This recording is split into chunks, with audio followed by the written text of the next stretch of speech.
जी हाँ, नमस्कार। मैं आपका अपना केमिस्ट्री गुरु। अंतिम एग्जाम का पड़ाव आ चुका है। मतलब कल केमिस्ट्री का एग्जाम होने वाली है। तो आज के लिए कुछ जरी और बूटी लेके हम आए हैं। लेकिन ये गैस नहीं है, गैस इज नॉट गारंटी। है ना, गैस नहीं है। आप अलग से भी मेहनत करते रहिएगा, पढ़ के जाइएगा, एक एक पॉइंट को पढ़ के जाइएगा। है ना, एक एक पॉइंट को आप लोग देख के जाइएगा जो आपके गुरु के द्वारा, आपके क्लास टीचर के द्वारा केमिस्ट्री में कराई गई होगी। तो आपका ये प्यारा सा चैनल हमारा फिजिक्स बिहार पे आज हम लोग आ चुके हैं ऑब्जेक्टिव गैस को लेके। लेकिन गैस इज नॉट गारंटी, हम बार बार कह रहे हैं, आप लोग अलग से भी पढ़ के जाइएगा, ठीक है।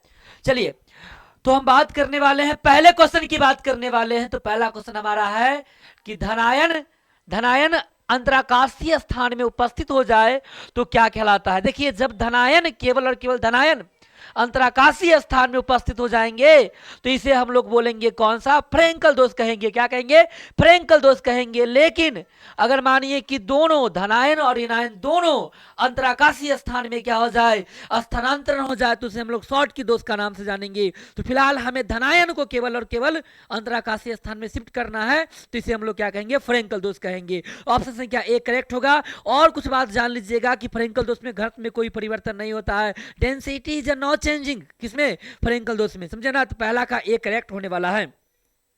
चलिए, सेकेंड क्वेश्चन की हम लोग बात करते हैं। सेकेंड क्वेश्चन कह रहा है कि शॉर्ट की डोज पाया जाता है। अब शॉर्ट की डोज के लिए एग्जाम्पल की बात कर ले कि किस किस एग्जाम्पल में शॉर्ट की डोज पाया जाएगा। तो बाबू ध्यान दीजिएगा, NaCl में भी शॉर्ट की डोज होते हैं, KCl में भी होते हैं, CaCl में भी होते हैं। मतलब क्या, इनमें से सभी हमारा करेक्ट आंसर होने वाला है डी नंबर जो हमारा इसका करेक्ट होगा। मतलब NaCl, KCl और साथ में हमारा CaCl जो है, सभी में कौन सा डोज, शॉर्ट की डोज पाए जाते हैं।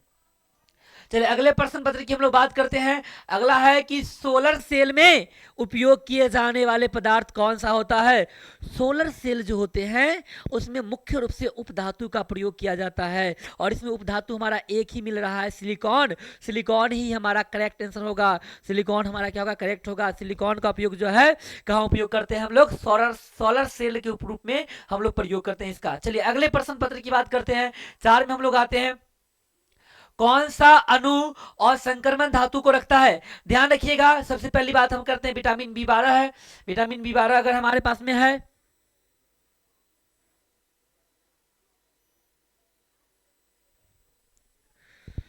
विटामिन B12 हमारे पास में है, तो ध्यान इस बात को रखिएगा कि विटामिन B12 जो होते हैं, कोबाल्ट रखता है। कोबाल्ट, कोबाल्ट एक प्रकार का क्या होता है बाबू रे, कोबाल्ट एक प्रकार का संक्रमण धातु श्रेणी में आता है। और संक्रमण धातु की बात करा तो मैग्नीशियम याद रखिएगा। और मैग्नीशियम कहाँ पाया जाता है, तो मैग्नीशियम पाया जाता है आपको कहाँ पे, तो मैग्नीशियम पाया जाता है आपको पर्णहरित, जिसको हम लोग गोवा वाला फिल कहते हैं ना, क्लोरोफिल के नाम से जानते हैं। क्या जानते हैं इसको, क्लोरोफिल जानते हैं, जो कि पौधों में पाए जाते हैं। और ये पर्णहरित ही क्या हमारा पादप में पाए जाने वाला क्या है, एक प्रकार का असंक्रामक धातु के रूप में पाए जाते हैं। ठीक है, तो लाइट जला लेते हैं, लाइट प्रकाश कम लग रहा है हमको। चलिए, मतलब इसका उत्तर क्या होगा, पर्णहरित होने वाला है। क्या होने वाला है, करेक्ट आंसर इसका पर्णहरित होने वाला है। चलिए, अगले प्रश्न पत्र की हम लोग बात करते हैं। अगला जो हमारे पास में क्वेश्चन आने वाले हैं वो आप ध्यान दीजिएगा। तो अगला क्वेश्चन हमारे पास में 5 आने वाला है। 5 है कि न्यूक्लिक अम्ल में, न्यूक्लिक अम्ल की बात कर रहा है कि न्यूक्लिक अम्ल में जो न्यूक्लियोटाइड है, न्यूक्लियोटाइड कहने का मतलब होता है कि न्यूक्लिक एसिड जिससे मिलकर जोड़ा, मतलब जो जुड़ के न्यूक्लिक अम्ल का निर्माण करता है वो न्यूक्लियोटाइड होता है। अब बात कर लेते हैं आपके पास न्यूक्लियोटाइड की, अगर बात कर लेते हैं, न्यूक्लियोटाइड की बात कर लेते हैं। पहले होता है न्यूक्लियोसाइड होता है एक, न्यूक्लियोसाइड में क्या होता है, अच्छा, न्यूक्लियोसाइड में क्या होता है, तो न्यूक्लियोसाइड में आपको ध्यान रखिएगा कि यहाँ पे शुगर होते हैं, और शुगर के साथ साथ जो है नाइट्रोजन क्षारक होता है। ठीक है ना, मतलब नाइट्रोजन क्षारक होते हैं ना शुगर के साथ साथ। लेकिन जब इसमें हम लोग ऐड कर लेंगे, फॉस्फेट ग्रुप को ऐड करेंगे, तो वो क्या कहलाएगा, हमारा न्यूक्लियोटाइड कहलाएगा। क्या कहलाएगा, हमारा न्यूक्लियोटाइड। यानी फिर जानिए हमने क्या कहा, न्यूक्लियोसाइड क्या होता है, तो शुगर और क्या नाइट्रोजन क्षारक जो होते हैं दोनों का योग क्या कहलाता है, हमारा न्यूक्लियोसाइड कहलाता है। जब उसमें हम लोग फॉस्फेट ग्रुप को जोड़ देते हैं तो जाके वो क्या कहलाता है हमारा, तो वो कहलाएगा आपका न्यूक्लियोटाइड कहलाएगा। और बहुत सारे जब न्यूक्लियोटाइड जुड़ जाते हैं तो नाभिकीय अम्ल बनता है। क्या बनता है, नाभिकीय अम्ल। और नाभिकीय अम्ल मतलब क्या हो गया हमारा, न्यूक्लिक अम्ल हो गया। और इसमें जो बंधन बनते हैं फॉस्फेट के साथ, बंधन बनते हैं फॉस्फेट ग्रुप के साथ, तो कहलाएगा फॉस्फेट। क्या कहलाएगा हमारा, फॉस्फेट समूह। आंसर इसका कहलाने वाला है। ठीक है, चलिए एक बार जो बच्चे क्लास में नए आए हैं सब्सक्राइब कीजिएगा चैनल को, शेयर कर दीजिएगा बाबू है ना। एग्जाम में आने की पॉसिबिलिटी है, हम लोग चांस रखते हैं है ना, लेकिन कहते हैं ना गेस इज नॉट गारंटी। आप अलग से भी पढ़ते रहिएगा कुछ ना कुछ है ना, ध्यान रखिएगा। तो लेकिन आने का उम्मीद है, बहुत उम्मीद है। चलिए इसमें कह रहा है कि निम्न कौन अनुसंख्यक गुण नहीं है, गुण नहीं है। देखिए यहाँ पे डी ऑप्शन नहीं है आया हुआ, फिर भी आप जान लीजिए कि परासरण दाब तो अनुसंख्यक गुणधर्म है ही है ना। ये क्या होता है, pi equal to C R T होता है ना। ये भी हमारा कथनांक उन्नयन में होता है, delta delta T B equal to K B. और क्या होते हैं हमारा साथ में एम होते हैं, एम मतलब क्या होता है मोलिलिटी होते हैं। वाष्प दाब जो होता है वाष्प दाब, वाष्प दाब एक प्रकार का प्राशन दाब नहीं मतलब अनुसंख्यक गुणधर्म नहीं है, क्योंकि वाष्प दाब में आपेक्षिक अवनमन, क्या बाबू रे वाष्प दाब में आपेक्षिक अवनमन क्या होता है हमारा अनुसंख्यक गुणधर्म में आता है, मतलब ये अनुसंख्यक गुणधर्म नहीं होता है। ठीक है, चलिए अगले क्वेश्चन की हम लोग बात करते हैं। अगला प्रश्न हमारे पास 6 के बाद 7 आने वाले हैं। देखिए हिमांक अवनमन होवे करता है। साथ में हमारा क्वेश्चन करा है कि निम्नलिखित में अर्ध पारगम्य झिल्ली के द्वारा सेमी एसपीएम, एसपीएम हमारा सेलोफेन का बना होता है, किसका सेलोफेन का बना होता है ना, अर्ध पारगम्य झिल्ली। सेमी पर मेम्ब्रेन कहा जाता है इसको अंग्रेजी में है ना। इसकी झिल्ली से क्या निकल पाती है, ध्यान रखिएगा, इसी पतला कण निकल पाता है। और पतला कण कौन होता है, विलायक के अणु होते हैं। कौन होते हैं, विलायक यानी सॉल्वेंट निकल पाते हैं, सैल्यूट नहीं निकल पाते हैं, या फिर कह दे तो जटिल आयन भी नहीं निकल पाते हैं, और केवल क्या निकलते हैं, विलायक के अणु निकलते हैं। चलिए करेक्ट ए होने वाला है। चलिए अगले क्वेश्चन की बात करते हैं 8 का। निम्न किसका हिमांक में अवनमन ज्यादा होगा, जहां पे आयनों की संख्या ज्यादा होगी, जहां पे आयनों की संख्या ज्यादा होगी, और आयनों की संख्या ज्यादा होने पर हिमांक में अवनमन अधिक होगा। आयन को काउंट कीजिए तो ये हो जाएगा हमारा K प्लस और SO4 माइनस, टोटल आयन बराबर 3। और यहाँ बात कर लेते तो Na plus Cl minus, total ion बराबर 2। यहाँ पर यूरिया की बात करते हैं 0 और ग्लूकोज 0, ये आयनों में नहीं टूटता है, ग्लूकोज या यूरिया आयनों में नहीं टूटता, मतलब 0 इसका आयनों की संख्या हो गया। ऑप्शन संख्या जो हमारा ए है यही क्या होने वाला है, करेक्ट होने वाला है। तो ऑप्शन संख्या ए पर क्या किया जाए, लॉक लगाया जाए, ताला लगाया जाए, समझे ना।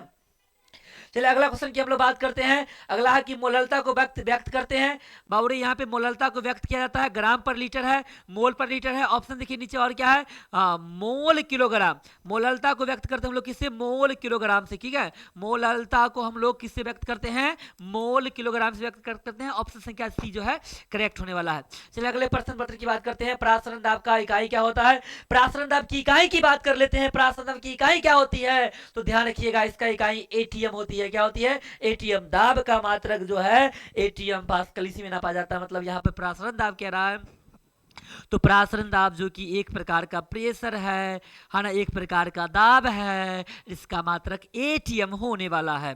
चलिए अगले प्रश्न पत्र की हम लोग बात करने वाले हैं 11 का। समप्रासरी विलयन में क्या समान होते हैं, तो समप्रासरी विलयन जो होते हैं उसमें हमारा प्रासरण दाब समान होते हैं। क्या होते हैं, प्रासरण दाब समान होते हैं। और प्रासरण दाब मतलब पाई इजकल टू पाई 2 के बराबर होता है, मतलब C1RT बराबर हो जाएगा हमारा C2RT हो जाएगा। RT से RT को ननिहाल भेजिए तो C1 इजकल टू C2 हो जाएगा। ये क्या है, कंसंट्रेशन, ये भी क्या है, कंसंट्रेशन, मोलर कंसंट्रेशन होता है, मतलब आपका मोलर सांद्रण होने वाला है। इसका आंसर क्या होने वाला है, इसका मोलर सांद्रण इसका उत्तर होने वाला है, समझे ना। चलिए ए नंबर करेक्ट है। विशिष्ट चालकता की मात्रा क्या होता है, देखिए बाबू यहाँ पे ध्यान रखिएगा, विशिष्ट चालकता का मात्रक जो होता है हम लिख देते हैं, पहले आप ध्यान रखिएगा। ठीक है, क्या होता है, देखिए यहाँ पर आ नहीं रहा है क्वेश्चन, ठीक है ना। ऑप्शन में होगा कहीं पे, ध्यान रखिएगा इसको।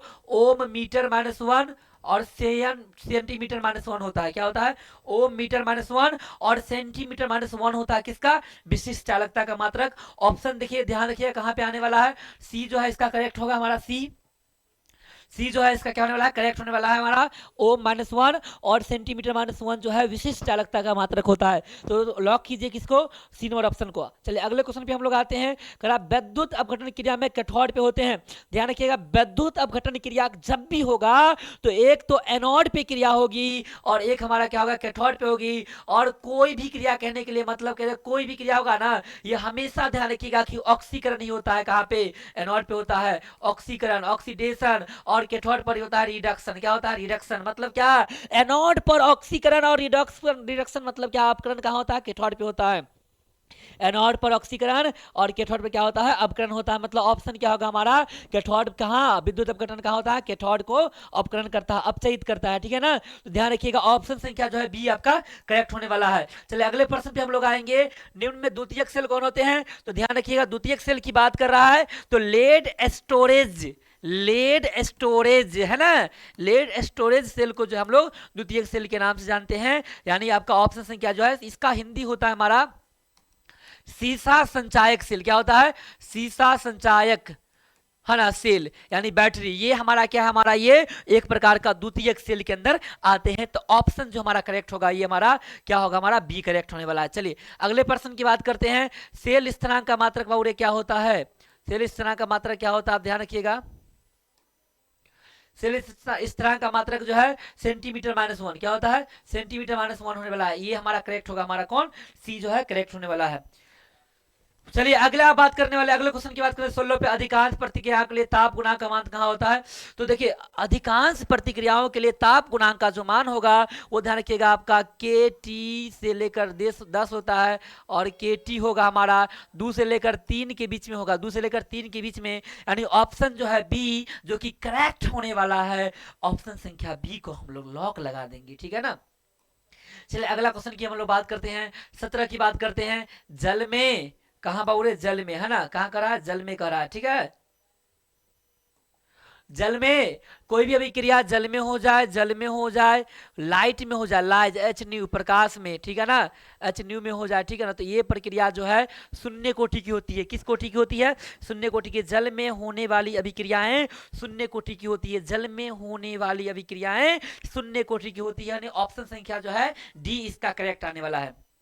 डी क्या होने वाला है, करेक्ट होने वाला है। ऑप्शन संख्या डी होगा 17 का करेक्ट। करा किसी प्रथम कोटि का अभिक्रिया के लिए अर्धायुकाल कितना किससे स्वतंत्र होता है, प्रारंभिक सांद्रण से। किससे, प्रारंभिक सांद्रण से। किसी भी प्रथम कोटि की अभिक्रिया का जो हमारा अर्ध आयुकाल है वो प्रारंभिक सांद्रण से क्या होता है, स्वतंत्र यानी डिपेंडेंट नहीं होता है। मतलब ऑप्शन संख्या सी जो है इसका करेक्ट होने वाला है। चलिए आगे हम लोग बात करेंगे।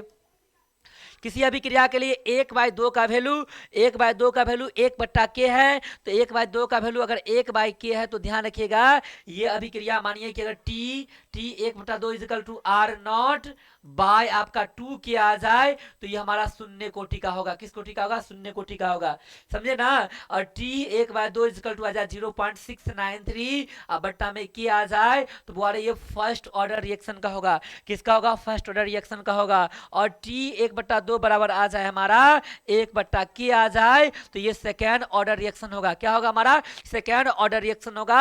और कह रहा है कि हमें कह रहा है कि t 1/2 का वैल्यू कितना है, 1/k के बराबर है। मतलब इसका आंसर क्या होने वाला है हमारा, सेकेंड ऑर्डर रिएक्शन। क्या होगा हमारा, सेकेंड ऑर्डर रिएक्शन होगा। यानी ये द्वितीय कोटि की अभिक्रियाएं हैं जिसका आपका कोटि जिसका जो है अर्धायुकाल 1/k के बराबर आते हैं।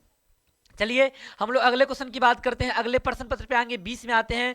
20 में करा ज्वरनाशी होते हैं। देखिए ज्वरनाशी मतलब क्या होता है, एंटीपायरेटिक्स यानी तापनाशी, जो शरीर के टेम्परेचर को कम करता है। जो हमें बुखार में उपयोग हम लोग करते हैं तो बुखार में डोलो का उपयोग करते हैं और डोलो में मुख्य रूप से पारासीटामोल पाए जाते हैं। मतलब इसका उत्तर सी होने वाला है। सी जो है करेक्ट होगा हमारा। सी हमारा क्या है, सी हमारा जो है एक प्रकार का ज्वरनाशी है, पैरासीटामोल। गर्भ निरोधी गोली की बात कर लिया जाए तो गर्भ निरोधी गोली में जो आएंगे टैबलेट जो आएंगे वो आते हैं कौन सा, माला डी आते हैं, है ना। सहेली वहेली भी आते हैं लेकिन यहाँ पे माला डी लिखा हुआ है तो हम लोग माला डी को ही लेके चलने वाले हैं। चलिए अगले प्रश्न पत्र की हम लोग बात करते हैं। अगले क्वेश्चन की बात करते हैं। 22 में दूध क्या है, ये एक प्रकार का पायस है। और पायस भी कैसा होता है बाबू रे, जल में परिक्षेपित वसा यानी जल में परिक्षेपित तेल जो होता है ये हमारा कौन सा होता है, ये होता है दूध के बराबर होता है। ऑप्शन संख्या ए जो है यहाँ पे करेक्ट होने वाला है। चलिए अगले क्वेश्चन की हम लोग बात कर लेते हैं। करा हमारा 23 में है कि 2SO2 में जो है O2 को लिया है, B2O5 है ना, ये SO3 बन रहा है। तो देखिए यहाँ पर गैस है, यहाँ पे गैस है, यहाँ पे ठोस है और यहाँ पे फिर आपका कौन हो गया, ये गैस हो गया, ठीक है ना। तो ठोस एक आ गया ना। जब भी आपको कोई एक भी उत्प्रेरक क्रियाकारक कारक और प्रतिकारक वही हो गया, और प्रतिफल में कोई एक भी अगर अवस्था परिवर्तन को दिखाएगा बाबू रे, मतलब किसी और अवस्था में होगा, है ना, मतलब अलग अलग अवस्था में हो जाएगा, मतलब ये हमारा होगा विषमांगी उत्प्रेरण। क्या होगा? विषमांगी उत्प्रेरण। ऑप्शन संख्या जो है बी इसका करेक्ट होने वाला है। चलिए अगला क्वेश्चन की बात हम लोग करते हैं 24 की। द्रव में द्रव का परिक्षेपण को इमल्सन कहते हैं। क्या कहते हैं बाबू रे? इमल्सन। पायस, क्या कहते हैं इसको? पायस कहा जाता है। सी इसका करेक्ट होने वाला है। द्रव में द्रव को मिलाने की प्रक्रिया इमल्सीकरण कहलाती है, और बनने वाले कोलाइड को पायस कहते हैं, और जो बनाने में मदद करता है उसको पायसी कर्मक कहा जाता है। चलिए आगे हम लोग बात करने वाले अगले क्वेश्चन की बात करेंगे, 25 की बात करेंगे। उस प्रक्रम को क्या कहते हैं? उस प्रक्रम को क्या कहते हैं जिसमें अशुद्ध कोलाइडी विलयन में उपस्थित विलेय पदार्थ के अणु और आयन को पार्चमेंट झिल्ली से होकर बाहर निकल जाते हैं, परंतु कोलाइड का कण बाहर नहीं निकलते हैं, तो इस प्रक्रिया को अपोहन कहा जाता है। इस प्रक्रिया को डायलाइसिस कहा जाता है। ध्यान रखिएगा, अपोहन यही प्रक्रिया होता है जिसमें कोलाइड में उपस्थित अशुद्धियों को क्या करते हैं हम लोग? अलग करने का काम करते हैं। चलिए अगले क्वेश्चन की बात करते हैं, 26 की बात करते हैं। सल्फाइड अयस्कों के सांद्रण में प्रायः सल्फाइड अयस्कों के सांद्रण में प्रायः निम्नलिखित में किस प्रकार की विधि का उपयोग करते हैं? तो सल्फाइड अयस्क के सांद्रण में प्रायः जो है हम लोग फेन उत्प्लावन विधि का प्रयोग करते हैं। किसका? फेन उत्प्लावन विधि से हम लोग क्या करते हैं? सल्फाइड अयस्कों का सज्जीकरण करते हैं या समाहरण करते हैं। ठीक है ना? तो ये हमारा ए होगा। निम्न में अयस्क में सांद्रण में लीचिंग विधि का, लीचिंग मतलब निच्छालन का प्रयोग करते हैं। तो निच्छालन के लिए एल्युमिनियम और एजी आप लोग याद कर लीजिएगा। एल्युमिनियम का अयस्क यहाँ पे ऑप्शन में नहीं दिया है, पर ध्यान दीजिए अर्जेंटाइन जो हमारा है ये किसका है? ये एजी का है। तो एजी इसका क्या होगा? हमारा अर्जेंटाइन जो इसका है मतलब कंफर्म आंसर होने वाला है और करेक्ट होने वाला है। वान आर्केल विधि के द्वारा शुद्ध किया जाता है। तो वान आर्केल विधि के द्वारा शुद्ध करते हैं हम लोग किसको? जर्कोनियम और टाइटेनियम को। किसको? जर्कोनियम और टाइटेनियम को जो है वान आर्केल विधि के द्वारा शुद्ध किया जाता है। चलिए आगे हम लोग बात करते हैं। अगला क्वेश्चन है, फोकलेदार कॉपर होते हैं। फोकलेदार कॉपर के अंतर्गत जो आते हैं कॉपर, वो होते हैं वो कॉपर जिसमें 1% अशुद्धियां रहती है। 1% अशुद्धियां रहेगी उसे फोकलेदार कॉपर कहा जाता है। 1% अशुद्धियां वाले कॉपर को फोकलेदार कॉपर कहा जाता है, ब्लिस्टर कॉपर कहा जाता है। चलिए अगला हम लोग चलने वाले हैं। फेन उत्प्लावन विधि का उपयोग सामान्यतः नहीं करते हैं। फेन उत्प्लावन विधि सामान्य उपयोग नहीं करते हैं। किसका? कलेक्टर्स का उपयोग। कलेक्टर्स मतलब होता है संग्राहक का उपयोग। तारपीन का तेल बवारे उपयोग करते हैं फेन उत्प्लावन विधि में। नारियल का तेल भी करते हैं, वसा तेल का भी करते हैं, जंथेत का भी करते हैं। नहीं सॉरी, नारियल का तेल नहीं करते हैं। किसका नहीं करते हम लोग? नारियल के तेल का उपयोग नहीं करते हैं। तो नारियल का तेल इसका जो है ना करेक्ट होने वाला है, यानी बी जो है इसका क्या होगा? हमारा करेक्ट आंसर होने वाला है। समझे ना? चलिए आगे हम लोग बात करते हैं। अस्थिराक होते हैं। अस्थिराक का फॉर्मूला सभी कोना कोना में लिख लीजिए आप लोग, है ना। PO4 का क्या होता है? PO4 का ट्वाइस होता है। तो अस्थिराक में आपको PO4 का जब ट्वाइस हो जाएगा तो ये हो जाएगा हमारा कैल्शियम फॉस्फेट। ये कैल्शियम, ये फॉस्फेट, मतलब नाम क्या हो गया इसका? कैल्शियम फॉस्फेट इसका नाम होने वाला है। 31 है हमारा। 32 है, गोताखोर श्वास में किस गैस का मिश्रण को ले जाते हैं? तो ध्यान रखिएगा, गोताखोर श्वास के लिए मिक्सचर जो ले जाएंगे, गैसों का मिक्सचर, वो ले जाएंगे हीलियम और ऑक्सीजन का। किसका? हीलियम का और ऑक्सीजन का। हीलियम प्लस O2 का मिक्सचर होता है। हीलियम होता है 11.7%, है ना। कितना होता है हमारा? 11.7%। दिमाग में नोट कर लीजिए। चलिए अगले प्रश्न की बात करते हैं, 33 की बात करते हैं। निम्नलिखित में कौन सा हाइड्रोजन बंधन नहीं बनाता है? हाइड्रोजन बंधन बनने का शर्त है हाइड्रोजन प्लस बॉन्ड। कौन शर्त है? हाइड्रोजन प्लस बॉन्ड, यानी HF, HO, NO, NH, है ना। तो HF, H2O, NH3 सब मैच कर रहा है, HCl मैच नहीं कर रहा है। जो मैच नहीं कर रहा है हाइड्रोजन बॉन्ड बनाने में, वो हमारा क्या होगा? करेक्ट आंसर होने वाला, यानी ऑप्शन संख्या सी जो है करेक्ट होने वाली है। चलिए अगले प्रश्न की हम लोग बात करते हैं, 34 का। तो निम्न में कौन उभयधर्मी ऑक्साइड है? ध्यान रखिएगा, 3 को केमिकल का नाम हमेशा कहते हैं, Cr का, Zn का और Al का, है ना। ऑप्शन चेक कीजिए, Zn है हमारा। कौन हमारा है? Zn, यानी डी जो है इसका करेक्ट होगा आंसर। ये 3 का 3 जो हमारा मतलब एल्युमिनियम, क्रोमियम, जिंक, ये 3 का 3 जो है उभयधर्मी या द्विधर्मी ऑक्साइड बनाता है। चलिए अगला बात करते हैं, 35 की बात करते हैं, चक्रीय मेटाफोर जो होगा हमारा, उसका हमारा फॉर्मूला क्या होता है, आप याद एच, हाँ P3 जो तुम्हारा इसका फॉर्मूला होता है सक्रिय मेटा फास्फोरिक एसिड में जो होता है एन ग्रुप में होता है, इसमें क्या रहा हमारा पीओपी बॉन्ड की संख्या बाबूरे 3 होती है। कितनी होती है, 3 होती है। राटा रटा क्वेश्चन हमारा है, एग्जाम में भी छप सकता है, ठीक है ना। करा निम्न में सबसे प्रबल ऑक्सीकारक कौन होगा, ऑक्सीकारक का क्रम अगर हमें बात कर लिया जाए हेलोजन में, तो हेलोजन में सबसे ज्यादा प्रबल होता है F2, उससे कम होता है हमारा Cl2, कम होता है Br2, सबसे कम होता है हमारा I2। ये किसके लिए है, ये हमारा ऑक्सीकारक के लिए है। किसके लिए है, ऑक्सीकारक के लिए है। लेकिन जब भी बात करेगा अवकारक का बाबूरे, अवकारक की बात करेंगे छोड़ के नहीं आना है, I2 ज्यादा होगा, उससे कम Br2 होगा, उससे कम हमारा Cl2 होगा, उससे कम हमारा F2 होगा। मतलब ये उल्टा हो जाएगा यहाँ पे अवकारक के लिए, यानी ऑक्सीकारक पूछ रहा प्रबल तो हमारा F2 होगा। कौन होगा, हमारा F2 होगा। ऑप्शन संख्या ए जो है हमारा करेक्ट होने वाला, ऑप्शन संख्या ए क्या होगा, हमारा करेक्ट होने वाला है। चलिए अगले प्रश्न पत्र की हम लोग बात करते हैं, 37 की, निम्न में किसका आयनक विभव ज्यादा होगा। ये आयनिक विभव की बात कर रहा हमारा कि निम्न में किसका आयनिक विभव ज्यादा होगा, तो हमेशा फास्फोरस को याद रखिएगा। फास्फोरस जो होते हैं फास्फोरस, यहाँ पे ऑप्शन के अनुसार आंसर होगा हमारा, यहाँ पे एल्युमिनियम सिलिकॉन, देखिए यहाँ पर क्या क्या जान लीजिए, मैग्नीशियम है, एल्युमिनियम है, सिलिकॉन है, फास्फोरस है। सबसे दाई और कौन है, दाई और हमारा फास्फोरस है। और आवर्त में हम लोग बाएं से दाई की ओर जाते हैं ना, तो आयनन विभव के मानों में क्या होती है, वृद्धि होती है। क्या होती है, वृद्धि होती है। चलिए अगले प्रश्न पत्र की हम लोग बात करेंगे। अगला हमारा जो है 38 नंबर है, XeF4 की संरचना की बात करते हैं। तो XE4, ये Xe है 4, इस प्रकार से व्यवस्थित कर लीजिए आप लोग। ये 4 हो गया, यहाँ पे लॉन पे इलेक्ट्रॉन, यहाँ पे भी लॉन पे इलेक्ट्रॉन, ये इस प्रकार से मैचिंग करेगा। जब मैचिंग करेगा ना XeF4, इसकी संरचना कैसी होगी, स्क्वायर प्लेनर। क्या होगी इसका संरचना, बोले स्क्वायर प्लेनर होने वाला है, ठीक है ना। ऑप्शन संख्या जो है बी हमारा सही होगा, ठीक है ना। चलिए आगे हमारी बात कर लेते हैं। हीलियम का मुख्य स्रोत दो प्रकार का होगा हमारा।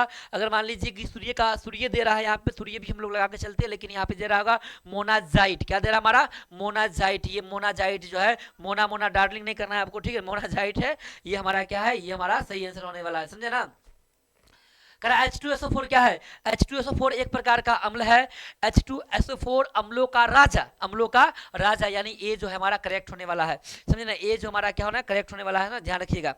चलिए अगला क्वेश्चन की बात करते हैं, 41वें क्वेश्चन की बात करते हैं। उपधातु है, उपधातु कौन सा है बाबू रे, अब ध्यान रखिएगा। तो इसमें उपधातु के लिए ट्रिक आता है। ट्रिक देखिए समझिए क्या है कि मेरे एक मित्र हैं, उनका नाम शिव है, और वो चाय का दुकान खोले हुए, हम चाय पिए, तो मैंने उनसे कहा कि शिव जी, हमने क्या कहा उनसे, शिव जी आज सुंदर सबसे सबसे सबसे सबसे अच्छा चाय है, अच्छा चाय है। तो वो भी हमारा दोस्त था, कहा दोस्त पी लो ना, तो हम कहे पियो, है ना। तो ये हो गया SI, ये हो गया B, ये हो गया GE, हो गया AS, ये हो गया SB, ये साइलेंट कर लीजिए, ये TE और ये PO। देखिए ऑप्शन मैच कर रहा है क्या, ये एंटी मनी मैच कर रहा है। कौन मैच कर रहा है, एंटी मनी क्या कर रहा है, मैच कर रहा है। ऑप्शन संख्या जो है B करेक्ट होने वाला है। चलिए अगली बात करेंगे, 42 की बात करेंगे हम लोग। किसे गर्म करने पर नाइट्रोजन उत्पन्न होंगे, ठीक है, डी ऑप्शन होगा। बहुत बार ऐसा क्वेश्चन हम करवा चुके हैं क्लास में भी आप लोग को, है ना। क्लास पे कराने के कारण जो है ऑप्शन एक बार देखने के बाद हमें मिल जाता है। अब देखिए इसको गर्म करेंगे तो H2O बनेगा, प्लस में NaCl, NaCl की जो है ना बॉन्डिंग अच्छा होता है, फिर N2 बनता है। क्या बनता है, N2, यानी ऑप्शन संख्या डी जो है इसका करेक्ट होगा। डी क्या होगा हमारा करेक्ट होने वाला, ऑप्शन संख्या डी पर जो है लॉक लगाया जाए। चलिए आगे बात करेंगे 43 की, निम्न में वर्ग 17 का समूह क्या होता है। देखिए यहाँ पे ऑप्शन थोड़ा मिस है, मिस प्रिंटिंग है, ये नहीं होगा, ठीक है ना। हो हो हो ओहो यार क्या है, हाँ देखिए सुंदर सा लगेगा, हाँ। चलिए फ्लोरीन, क्लोरीन, ब्रोमीन और ऑक्सीजन दिया है। तो करेक्ट आंसर क्या होने वाला इसका, इसका करेक्ट आंसर होने वाला है हमारा क्या, ऑप्शन करेक्ट होगा इसका ऑक्सीजन। क्या होगा हमारा, ऑक्सीजन जो है ऑप्शन इसका करेक्ट होने वाला है। चलिए अगले प्रश्न की बात करते हैं। निम्न में संक्रमण धातु संबंध रखता है। संक्रमण धातु जो बाबू रे होते हैं वो प्रतिचुंबकीय नहीं हो सकते हैं, तो ऑप्शन संख्या जो है ए पे हम लोग क्या करेंगे, लॉक लगाएंगे, ये प्रतिचुंबकीय नहीं होने वाले हैं। फिर हम लोग बात करेंगे 44 की बात करेंगे। 44 क्वेश्चन में आएंगे कि सॉरी 45 में आएंगे, निम्न में संक्रमण धातु की अधिकतम ऑक्सीकरण संख्या, ध्यान रखिएगा, सबसे अधिकतम ऑक्सीजन संख्या +8 तक होती है। किसका किसका? जेनॉन का और ऑस्मियम का। किसका? जेनॉन का और ऑस्मियम का +8 तक होती है। लेकिन बात कर रहा है यहाँ पे, इसमें ऑप्शन में करेक्ट इसका होगा तो लोहा का +5 तक हम लोग जा सकते हैं। सॉरी प्लस, हाँ +5, 6 तक जा सकते हैं, 6 तक जा सकते हैं। मैग्नीज का +7 तक जाते हैं। वेनेडियम का +3, 2, 4 ऐसे मैच करता है। क्रोमियम का +6 जा सकते हैं। यानी ऑप्शन क्या होगा हमारा? ऑप्शन हमारा जो है बी करेक्ट होने वाला है। मैग्नीज, मैग्नीशियम ने, सॉरी मैग्नीज, मैग्नीज की अधिकतम होती है। ठीक है, चलिए 46, निम्न में कौन सा आयन, निम्न में कौन सा आयन जो है हमारा, क्या है हमारा, चुंबकीय मैग्नेट जो है जिसका आपका, निम्न में किस आयन का मैग्नेटिक आघूर्ण जो होता है, मोमेंट जो होता है 1.73 बीएम होती है। 1.73 जो है, ध्यान रखिएगा, √3 का वैल्यू है। किसका वैल्यू है? √3 का। √3 का वैल्यू कितना होता है? 1.73 के बराबर होता है। तो बेरिडियम को देख लीजिए, तो 4s2 3d3, क्या हो गया? 4s2 3d3। Chromium 4s1 3d5। लोहा 4s2 3d6। Titanium 4s2 3d2। अब देखिए, हमें एक बात ध्यान रखना होगा। क्या ध्यान रखना होगा? 2 इलेक्ट्रॉन, एगो यहाँ से, एगो फिर 2 यहाँ से, एक यहाँ से, 3d2 रह गया। अनपेयर इलेक्ट्रॉन की संख्या 2 हो गए यहाँ पे, है ना। यहाँ पर ये गया, यहाँ पर 2 गया, कितना रहेगा? 3d3 रह जाएंगे। अनपेयर इलेक्ट्रॉन की संख्या 3 रह गया यहाँ पे। यहाँ से देखिए, ये गया 4 गया, यहाँ से 1 गया, 3d5 हो गया हमारा। कितना अधिकतम हो जाएगा? 5 हो जाएगा यहाँ पर से। टाइटेनियम की बात करें, ये 4 गया, यहाँ से 1 गया, तो ये 3d1 रह जाएगा, यहाँ से 1 हो गया हमारा, 1 अनपेयर इलेक्ट्रॉन की संख्या। फॉर्मूला क्या लगाना होता है? n और n+2 ये लगाना होता है ना। तो 1 रखेंगे तो 1, और यहाँ पे क्या होगा? 1 + 2 मतलब 3, तो ये √3। √3 जो है इसका करेक्ट आंसर होगा हमारा डी नंबर, क्या है? करेक्ट है ना।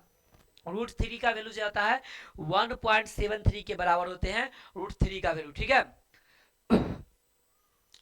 चलिए आगे हम अगले क्वेश्चन की बात करते हैं। अगला क्वेश्चन हमारे पास में जो आने वाले हैं इसकी बात करते हैं। अगला क्वेश्चन हमारे पास में क्या आगे 47, सोना धातु का ऑक्सीकरण संख्या हमेशा ऑलवेज, ध्यान रखिएगा, हमेशा के लिए +1 ध्यान रखिएगा। ऑप्शन जो है ए करेक्ट होने वाला है। ठीक है ना, ऑप्शन संख्या ए जो है करेक्ट होने वाला है। 48 में आते हैं, बाह्यतम, बाह्यतम जो होगा हमारा वाह्यतम, तो लिख लेते हैं ना। पहले देखिए 1s2 2s2 2p6 3s2 3p6 4s2 और 3d6 तकला है। तो 2 4 6 10 2 12 6 18 2 20 6 26। 26 के लिए आता है लोहा। क्या आता है? लोहा। और लोहा का संकेत होता है आपका Fe। तो क्या करेक्ट होगा हमारा? ए नंबर ऑप्शन जो है करेक्ट होने वाला है। करा NiCO4, NiCO4 जो हमारे पास में है इसका पूरा संकरण करा है। देखिए, तो इसका जो है कोऑर्डिनेशन संख्या 4 है, और 4 के लिए sp3, ये डायरेक्ट आंसर है। डायरेक्ट मान रहा हमारा क्या हो गया? sp3 हो गया। कोऑर्डिनेशन संख्या 4 के लिए sp3, 5 के लिए sp3d, और 4 के लिए जब भी कोऑर्डिनेशन संख्या 4 के लिए हमारा sp3 होगा तो इसकी आकृति टेट्राहेड्रल, है ना, ध्यान रखिएगा। चलिए आगे हम लोग बात करने वाले हैं 49 का 50 का। K4FeCN का 6 जो है एक प्रकार का कॉम्प्लेक्स लवण है। कॉम्प्लेक्स लवण का मतलब होता है जटिल लवण। क्या होता है? जटिल लवण होता है। चलिए आगे हम लोग बात करने वाले हैं। ओहो, ला ला ला ला ला ला, कह देखिए पीटी है। देखो पहले ये ए वाला हो गया, फिर बी वाला हो गया, ये एन हो गया, और ये सीएल हो गया। अब नाम पहले चेक कर लीजिए, नाम पहले चेक कर लीजिए कि पहले ए मैच कर रहा है, नहीं ये मैं क्लोरो, हाँ ट्राई एमीन क्लोरो नहीं, क्या बी आना चाहिए, ट्राई एमीन क्लोरो, फिर बी आना चाहिए पहले। ठीक है ना, ट्राई एमिनो ब्रोमो, ब्रोमो हाँ बी, क्लोरो नाइट्रो प्लेटिनियम, हाँ ट्राई एमीन नाइट्रो, ये नहीं गया, यही कैसे पकड़े सर? ए से एमीन, ए आ गया पहले, बी से ब्रोमो, सी से क्लोरो, तब नाइट्रो। अल्फाबेट के आधार पे सजाना होता है। अल्फाबेट मतलब ABCDEFGHI JKLMNOP QRSTV जब लोग जो भी होता है। ठीक है, चलिए ये हमारा क्या होगा? ये बी करेक्ट होगा, बी हमारा, सॉरी सी करेक्ट होगा, सी को हम लोग आंसर सही करेंगे। ठीक है ना, चिन्हित करेंगे। अगले क्वेश्चन की हम लोग बात करते हैं। अगला है तनु और अल्प क्षारीय KMNO4 को बेयर अभिकर्मक कहते हैं। क्या कहते हैं? बेयर अभिकर्मक। है ना। आपका तनु और अल्प क्षारीय KMnO4 के घोल को बेयर अभिकर्मक कहा जाता है। चलिए अगले प्रश्न में आते हैं कि निम्न में किसका उपयोग निषेचक में करते हैं। क्लोरोफॉर्म का बबूरे कहते हैं। क्लोरोफॉर्म का फॉर्मूला क्या होता है हमारा CHCl3। आइडोफॉर्म का उपयोग जो होता है ना एंटीसेप्टिक में करते हैं। क्या करते हैं एंटीसेप्टिक पूर्तिरोधी में। क्या करते हैं हम लोग पूर्तिरोधी में करते हैं। फॉर्मूला क्या होता है इसका इसका होता है CHI3। क्या होता है CHI3। लेकिन हमें कह रहा है कि निषेचक मतलब बेहोश करने के लिए क्लोरोफॉर्म का किसका क्लोरोफॉर्म का उपयोग जो है बेहोश करने के लिए किया जाता है। 54 का देखेंगे। 54 का कि SN1 अभिक्रिया के लिए देखिए एल्किल हैलाइड की बात कर रहा है हमारा। तो एल्किल हैलाइड में सबसे कमजोर बंधन जो पाए जाते हैं वो पाए जाते हैं एल्किल आयोडाइड में। कहाँ पाए जाते हैं एल्किल आयोडाइड में। तो सबसे पहले टूटने का क्षमता रखेगा और जो पहले टूटने का क्षमता रखेगा वो सबसे पहले जुड़ने का भी क्षमता रखेगा। मतलब कहने का मेरा मतलब ये हुआ कि आयोडाइड वाले को पहले लेके चलिएंगे, ठीक है ना। ऑप्शन संख्या जो है डी करेक्ट होगा। RI होगा, उससे कम हमारा RBR का होगा और उससे कम जो हमारा होंगे उससे कम हमारा जो होंगे RCl का होंगे और उससे कम हमारा जो है RF का होने वाला। चलिए आगे हम लोग बात करेंगे 55 का।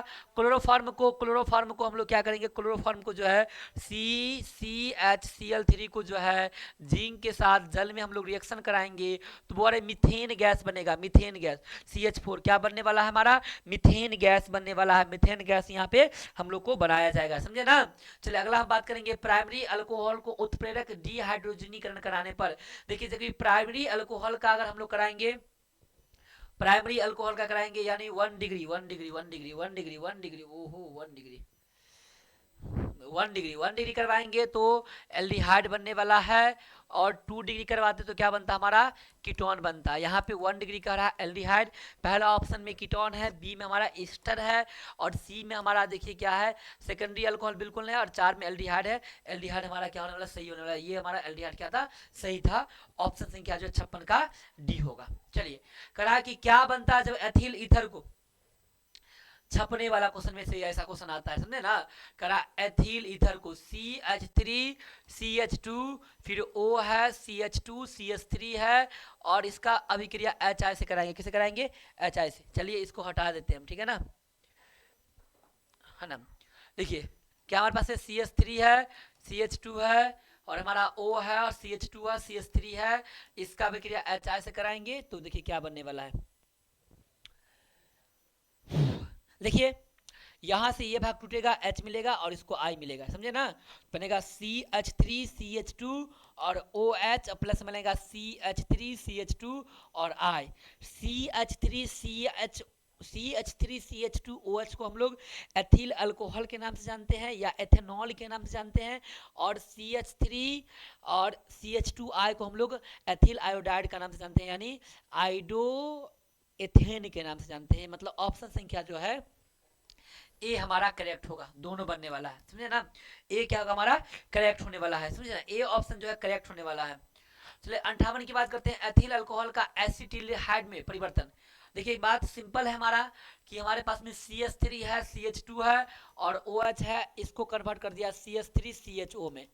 अब जब हमारा एथिल अल्कोहल को हम लोग कन्वर्ट करेंगे CH3CHO में एसिल्डिहाइड में तो यह प्रक्रिया ऑक्सीकरण होगा। ऑक्सीकरण के लिए K2Cr2O7 का हम लोग प्रयोग करने वाले हैं। मतलब ऑप्शन संख्या जो हमारा होगा ये करेक्ट होने वाला है। क्या पहला ऑक्सीकरण क्या होगा ऑप्शन हमारा ए करेक्ट होगा। ऑक्सीकरण जो है इसका परफेक्ट आंसर बनने वाला है। प्रबल अम्ल होते हैं देखिए इसमें M क्लोरोफिनॉल होगा प्रबल अम्ल है। मेटा पे जब भी हमारा कोई ग्रुप जुड़ जाए और खास के क्लोरो जुड़ जाए जो कि -I इफेक्ट को दर्शाता है तो -I इफेक्ट धीरे धीरे प्रबलता बढ़ाती है अम्लीय गुण की। मतलब अम्लीय गुण की प्रबलता बढ़ाने के लिए हम लोग -I का उपयोग करते हैं और क्षारीय बढ़ाने के लिए हम लोग +I का उपयोग करते हैं। मतलब हमारे पास में अम्लीय ग्रुप माइनस वाला जो है कहाँ लगा हुआ है M पे लगा हुआ तो ये हमारा प्रबल क्या होगा हमारा अम्लीय होगा। चलिए अगले क्वेश्चन की हम लोग बात करते हैं। ग्लिसरॉल है। ग्लिसरॉल जो होता है ना ग्लिसरॉल बाबू रे ग्लिसरॉल जो हमारा होता है ये फार्मूला बनता है इसका CH2OH फिर फिर हमारा CHOH, फिर हमारा CH2OH। मतलब यहाँ पे और यहाँ पे, मतलब दोनों किनारे पे प्राइमरी आपका अल्कोहल की सीरीज है, यानी दो प्राइमरी अल्कोहल है, और बीच में जो हमारे पास में है वो हमारा सेकेंडरी अल्कोहल है। मतलब क्या है, हमारा एक सेकेंडरी अल्कोहल है। तो यहाँ पे दो प्राइमरी अल्कोहल और एक क्या क्या हमारा सेकेंडरी अल्कोहल आने वाले हैं, है ना। दो प्राइमरी अल्कोहल और एक क्या है हमारा सेकेंडरी अल्कोहल आने वाले हैं। ऑप्शन संख्या जो है बी इसका करेक्ट आंसर होने वाला है, किसका, ग्लिसरॉल का। हाँ, ग्लिसरॉल का उपयोग कहाँ करते हैं, कमेंट कर लीजिएगा एक बार, ठीक है। चले, एसिल्डिहाइड की अभिक्रिया क्लोरीन से कराते हैं। जब भी हम लोग एसिल्डिहाइड की अभिक्रिया क्लोरीन से कराएंगे तो एक कंपाउंड बनता है जिसका नाम है क्लोरल। क्या नाम है इसका, क्लोरल नाम है। क्या नाम है इसका, क्लोरल नाम है। क्लोरल का फॉर्मेशन होगा यहाँ पे, यानी ऑप्शन संख्या बी जो है करेक्ट होने वाली है। ऑप्शन संख्या 61 का बी होने वाली है, समझे ना। आगे हमारा है क्लोरोफॉर्म प्रकाश की उपस्थिति में ऑक्सीकरण कराने पर ऑक्सीजन से प्रतिक्रिया करने पर क्या बनाता है। तो देखिए रिएक्शन लिख लीजिएगा बाबू रे। रिएक्शन क्या होता है कि हमारे पास में CHCl3 है और इसकी अभिक्रिया O2 से कराते हैं प्रकाश के प्रेजेंट में, सनलाइट, H न्यू लिखेंगे हम लोग, तो बनेगा COCl2। इसका नाम होता है फॉस्जीन। क्या होता है इसको, फॉस्जीन। इसका उपयोग, मतलब फॉस्जीन इसका नाम है, बिसेला गैस होता है, ठीक है ना। तो फॉस्जीन बनता है। फॉस्जीन का ऑप्शन संख्या देखिए सी में करेक्ट है। सी पे हम लोग क्या करेंगे, लॉक लगाएंगे। क्या करेंगे, सी को हम लोग लॉकेट करेंगे। सी हमारा जो है करेक्ट होने वाला है। चलिए, हो गुरु जी पानी आएगा, हो हालत खराब हो गई इतने में। लुकास प्रतिकारक, लुकास प्रतिकारक की हम बात करेंगे। लुकास प्रतिकारक जो होता है इसमें हम लोग को अनार्ध ओहो नहीं नहीं अनार्ध जरन Cl2 का प्रयोग करते हैं और सांद्र HCl का। ये क्या करता है, ये हमारा जो है अल्कोहल से हेलो एल्केन बनाने के लिए उपयुक्त होते हैं, ठीक है ना। चलिए, तो हमारा जो अनार्थ जरन Cl2 और सांद्र HCl का प्रयोग किया जाता है। निम्न में किस पदार्थ का व्यापारिक नाम फॉर्मेलिन है। फॉर्मेलिन मिथेनॉल यानी आपका फॉर्मलडिहाइड का 40% जलीय भाग होता है। फॉर्मलडिहाइड का 40% जलीय भाग को हम लोग फॉर्मेलिन कहते हैं। क्या कहते हैं, फॉर्मेलिन करते हैं। 64 का सी होने वाला है। 65 पे आते हैं हम लोग, 65 पे आते हैं गाटरमैन कोच रिएक्शन में। ध्यान रखिए, गाटरमैन कोच रिएक्शन में इसका उपयोग करते हैं, H+O और Cl का उपयोग करते हैं। ऑप्शन में तो है नहीं, है ना। गार्टर में कौन सा अभिकारक उपयोग होता है, लेकिन ऑप्शन में कोई मैच नहीं कर रहा है, तो इसको ऐसे बाहर निकाल लीजिए, CO और दोनों को जोड़ लीजिए HCl। देखिए ऑप्शन संख्या डी में मिल रहा है। डी में हमारा क्या होगा, करेक्ट होने वाला है। डी क्या होगा हमारा करेक्ट। गाटरमैन कोच में जो है CO+ और HCl का उपयोग किया जाता है। चलिए अगला बात करेंगे, 65 की बात करेंगे। प्राइमरी एमीन को क्लोरोफॉर्म के साथ अभिक्रिया कार्बिल एमीन अभिक्रिया होता है हमारा, कार्बिन एमीन अभिक्रिया, ठीक है ना। ये क्या होगा हमारा, कार्बिल एमीन। जब भी एमीन की बात करेगा, कार्बिल एमीन अभिक्रिया हम लोग चिपकाने वाले हैं। और बहुत इंपॉर्टेंट रिएक्शन होने वाला बाबू रही है आपको, ठीक है ना। ये ध्यान रखिए, बहुत इंपॉर्टेंट रिएक्शन होगा, है ना। याद कीजिए इसमें क्या बनता है। ये रहा हमारे पास में एमीन, है ना, प्राइमरी एमीन। ऐसे एमीन कह रहा है तो हम लोग एनिलीन क्यों लेंगे, ठीक है ना। प्राइमरी एमीन हो गया हमारे पास में, और इसकी रिएक्शन जो है CHCl3 से कराते हैं और KOH को हम लोग 3 बार लेके आते हैं, तो जाके ये क्या बनता है, याद कीजिएगा, ये बनता है हमारा है CH3 और N3, आइसोसाइनाइड। क्या बनता है हमारा, आइसोसाइनाइड बनता है, और ये कार्बिल एमीन अभिक्रिया कहलाता है, ठीक है ना। चलिए, निम्न में सर्वाधिक क्षारीय कौन होता है।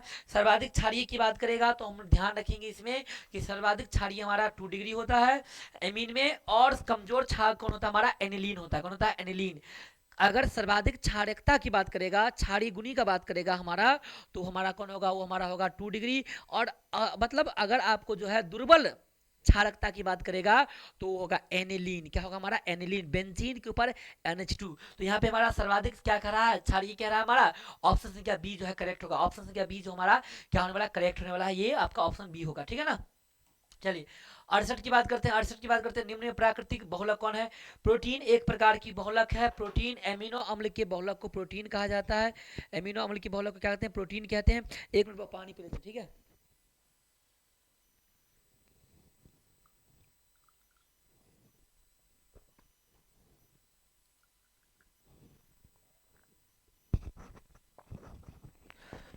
क्या हमने कहा, हमने ये कहा कि एमिनो अम्ल के बहुलक को प्रोटीन कहा जाता है। सेलुलोज जो होते हैं ना, बहुत सारे बीटा डी ग्लूकोज को जोड़ने के बाद बनते हैं सेलुलोज, तो भी प्रोट मतलब बहुलक हो गया। और रबर तो आपको पता है ना, आइसोप्रीन जो होते हैं बहुत सारे जुड़ेंगे तो क्या बनते हैं, रबर बनते हैं। नीरज जी को फोन कीजिए ना, है ना। तो क्या हो जाएगा, ऑप्शन से क्या जो है इसका डी करेक्ट होंगे। कौन होंगे, डी। डी जो हमारा है उपयुक्त सभी, ये करेक्ट होने वाला है किसका, तो 68 का।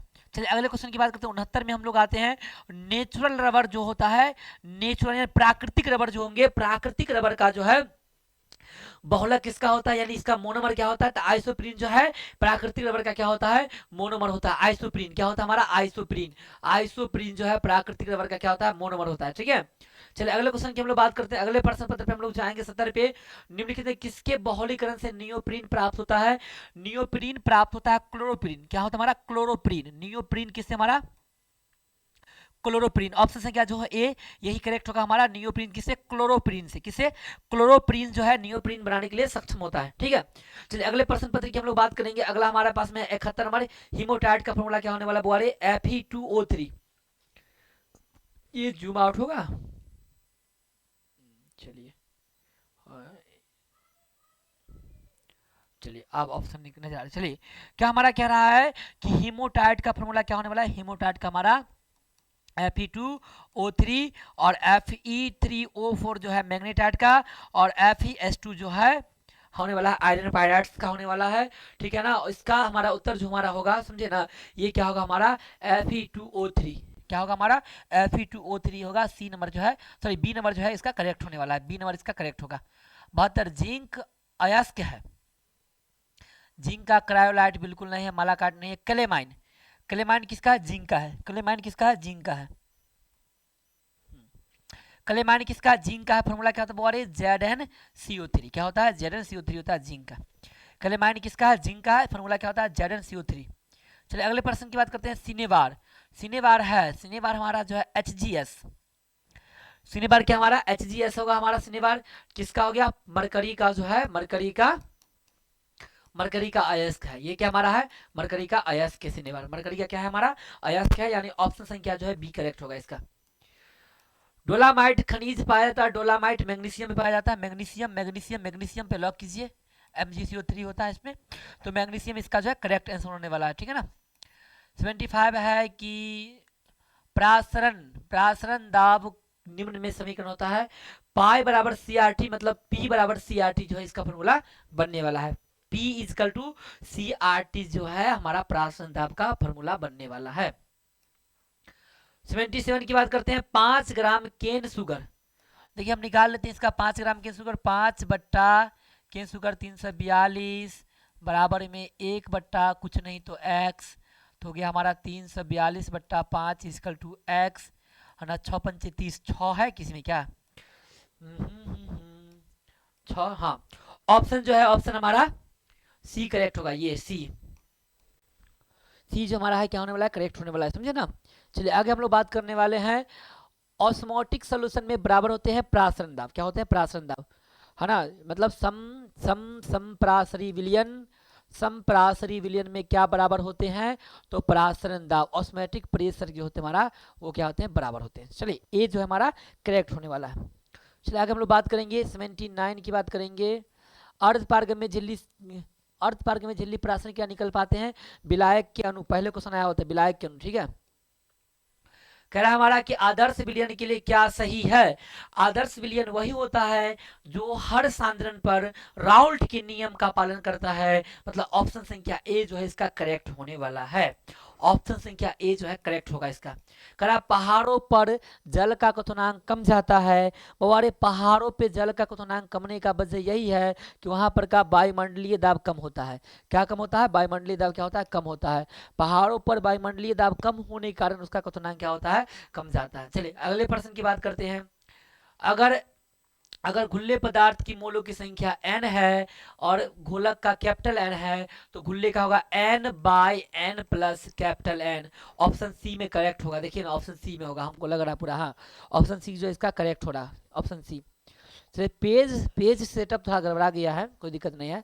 परमाणु द्रव्यमान बराबर होते हैं। परमाणु द्रव्यमान क्या होते हैं, किसी भी परमाणु में किसी भी परमाणु में नाभिक में जो हमारा उपस्थित होंगे प्रोटॉन और न्यूट्रॉन की कुल संख्या जो होते हैं वो परमाणु द्रव्यमान के बराबर या द्रव्यमान संख्या के बराबर होते हैं। मतलब क्या हो गया सर, आपका जो ए होने वाला है, ए मतलब परमाणु द्रव्यमान को हम लोग किसी ए से इंडिकेट करते हैं ना, जो ए होने वाला है वो ए होने वाला है किसके बराबर, तो बाबूरे वो ए होने वाला है हमारा, वो बराबर होने वाला है किसका, पी प्लस एन के बराबर होने वाला है। तो पढ़िए ऑप्शन क्या कर रहा है कि परमाणु की इलेक्ट्रॉन की संख्या के बराबर, परमाणु में इलेक्ट्रॉन और प्रोटॉन की संख्या के बराबर, परमाणु में प्रोटॉन और न्यूट्रॉन की संख्या के बराबर, योग के बराबर, यही हमारा क्या होगा, सी जो है इसका करेक्ट होगा। सी क्या होगा हमारा करेक्ट होने वाला है, सी जो है आंसर हमारा सही होने वाला है। चलिए अगले प्रश्न पे आते हैं।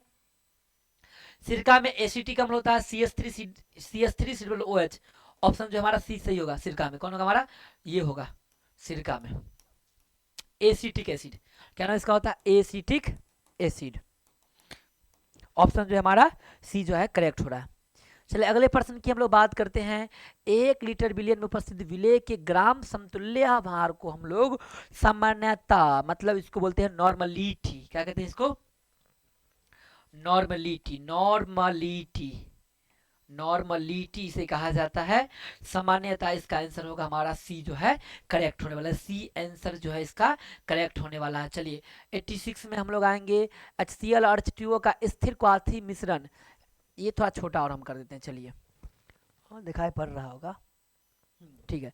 HCl और H2O का स्थिर क्वाथी मिश्रण जो होता है ये कितने के बराबर होता है बाबूरे, तो ये होता है 20.2 HCl के बराबर है ना। अगर HNO3 पूछ देगा तो हम लोग क्या करेंगे यहाँ पे, तो देखिए बहुत समस्या है यहाँ पे। HNO3 पूछ दिया तो एक समय से क्या करेंगे, 20.2 को घटा देंगे, यानी ये आपको होगा 79.8% के बराबर। चलिए आगे हम लोग बात करते हैं। 80 कितना था वो, 86, 87, निम्न कौन तापमान पर प्रभावित होते हैं, तापमान पर प्रभावित होने वाले जो होंगे ना पर उसका नाम क्या होता है, उसका नाम होता है नहीं, प्रभावित नहीं होते हैं। चलिए ये होगा हमारा मोललता, कौन होगा हमारा मोललता। क्योंकि देखिए जितना आपके पास ये आने वाले नहीं, इसका देखिए नॉर्मलिटी का जो है इसमें भी आ जाएगा आयतन, इसमें भी आएगा, इसमें भी आएगा, लेकिन इसमें भी नहीं आएगा। और भी मतलब आयतन, आयतन ऑन डिपेंडेंट होता है टेम्परेचर पे। तापमान बढ़ाएंगे तो आयतन क्या होता है, बढ़ जाता है, और तापमान घटाएंगे तो आयतन का तो घट जाता है, समझे ना। तो इसलिए जो हमारा जो है इसका मोललता आंसर होने वाला है डी।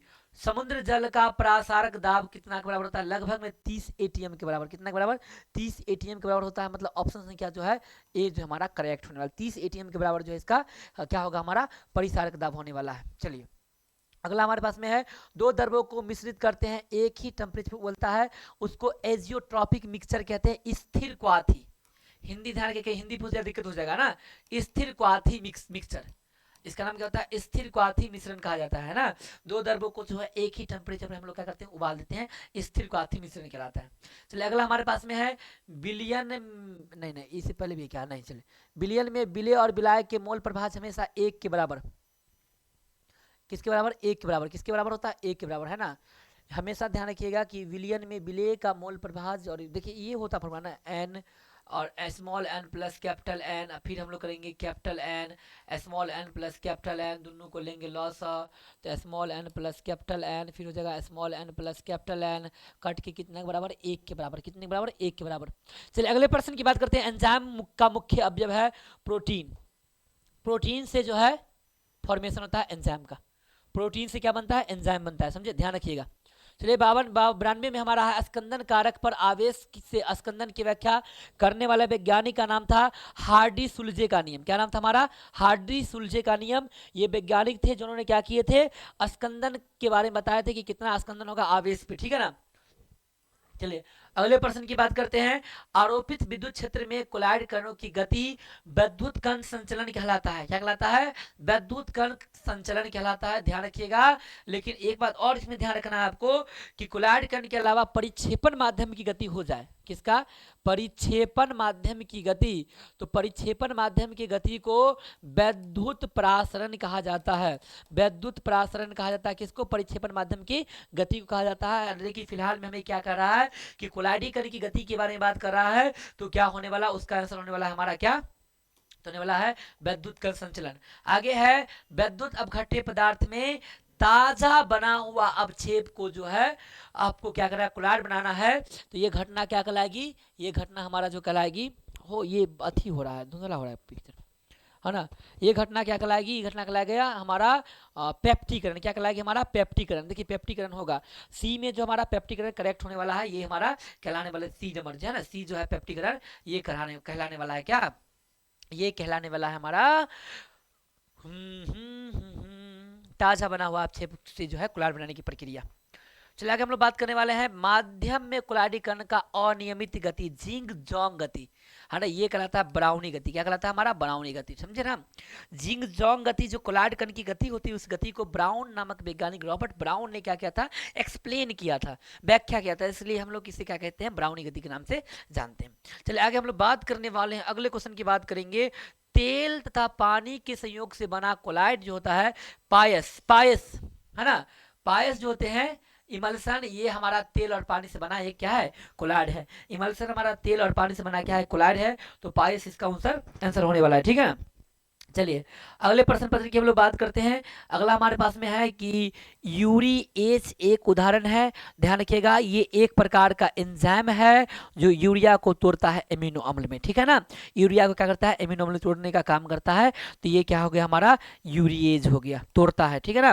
कोलॉइड घोल क्या होते हैं, एक प्रकार का बीसमांगी मिक्सचर, क्या होता है, बीसमांगी मिक्सचर, है ना, बीसमांगी मिक्सचर, यानी आपका जो है बीसमांगी घोल हो गया हमारा कोलॉइड कण, है ना। बीसमांगी घोल क्या हो गया, हमारा कोलॉइड कण हो गया। बीसमांगी घोल क्या हो गया, हमारा कोलॉइड कण हो गया। 98 का हो गया हमारा बीसमांगी घोल। चलिए आगे है कि विलायक स्नेही कोलॉइड किसे कहते हैं। तो ध्यान रखिएगा, विलायक स्नेही, स्नेह करने वाले यानी फिलिक, क्या होता है हमारा अंग्रेजी इसका, फिलिक होता है। क्या होता है, फिलिक, यानी हमारा जो ऑप्शन है ए करेक्ट होगा। लायोफिलिक जो है हमारा क्या कहलाता है, विलायक स्नेही यानी द्रव्य स्नेही कहलाता है, ठीक है ना, समझे। चलिए अगले प्रश्न की बात हम लोग करेंगे। तो निम्न में कोलॉइड घोल नहीं है। कोलॉइड घोल जल नहीं होता है। जल एक प्रकार का क्या होता है, जल एक प्रकार का जो होता है आपका नेचुरल चीज है, जो जल है ना, वो घोल नहीं होगा, है ना। चलिए आगे हम लोग बात करने वाले हैं, अगले प्रश्न की बात करने वाले हैं।